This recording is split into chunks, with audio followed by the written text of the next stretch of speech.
नमस्तेऽस्तु महामाये श्रीपीठे सुरपूजिते शङ्खचक्र गदाहस्ते महालक्ष्मी नमोऽस्तुते।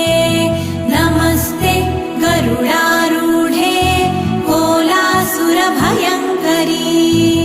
सर्वपाप हरे देवी महालक्ष्मी नमोऽस्तुते। महादेव्यै च विद्महे विष्णुपत्न्यै च धीमहि तन्नो लक्ष्मी प्रचोदयात्।